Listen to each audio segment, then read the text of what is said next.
Hi, Milo.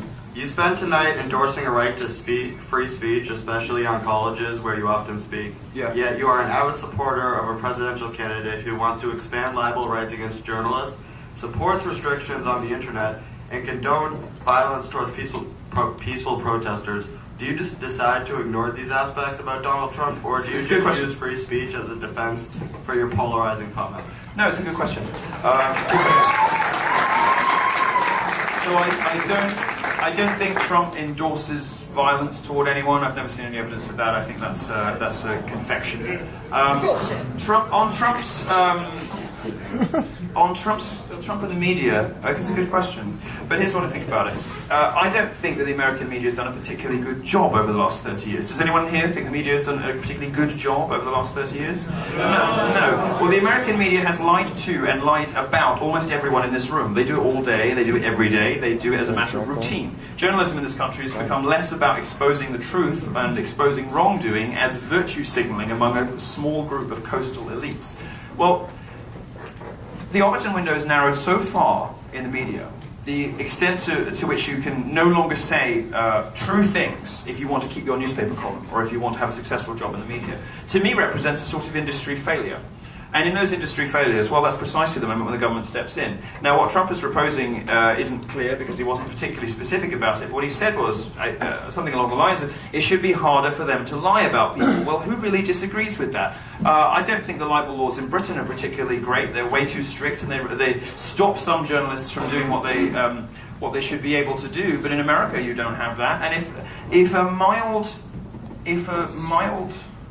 discouragement exists in law that prevents journalists from, and he was very specific on this point, he was very specific, if a mild discouragement in the law exists to prevent journalists from knowingly and deliberately lying about people, that's the key thing. This is mendacious libel, right? He was only talking about mendacious libel.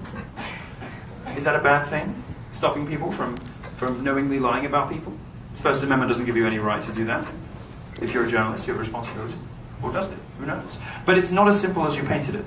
Not even remotely. And if we're talking about mendacious libel, there are several very good arguments that the American system deserves a little strengthening. And I say that as a journalist who exercises extreme free, I exercise my right to free speech, every day in full. And I wouldn't be able to operate without it. But you know what? I've never been sued because I don't get my facts wrong and I don't lie about people. So I have nothing to fear from this law.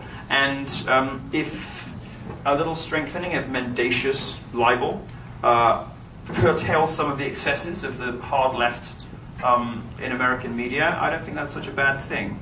What was the third one you didn't like? The third one was...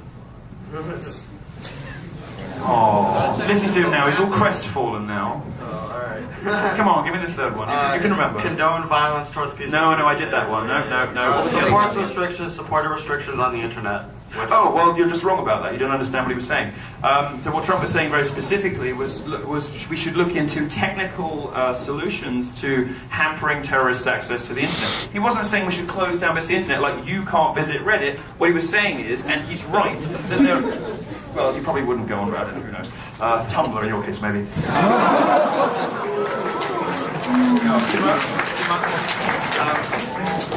What he was saying, and he's right about this, is that there are technical solutions in the way that the IP system works, where you can block off certain geographic areas.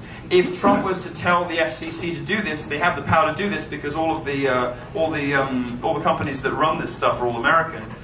If the FCC was instructed to do this, they could, in theory, cut off 98% of ISIS's internet connectivity. It would severely hamper ISIS's ability to recruit, to market what they're doing, and to organize themselves. It would severely affect their ability to do all of the things for which they are now so globally feared, all the things that are amazing out on the internet. It would really, really harm them. They would have to invest in incredibly expensive data-enabled satellite phones. They wouldn't have access to regular internet connections. We could, in theory, if we wanted to, cut off the access of large geographies in the Middle East from communicating with us and with themselves. That's what Trump was talking about. It is perfectly technologically possible. It has very few free speech dimensions, and those that it does I don't think are very objectionable. Again, you completely misrepresented it. Thank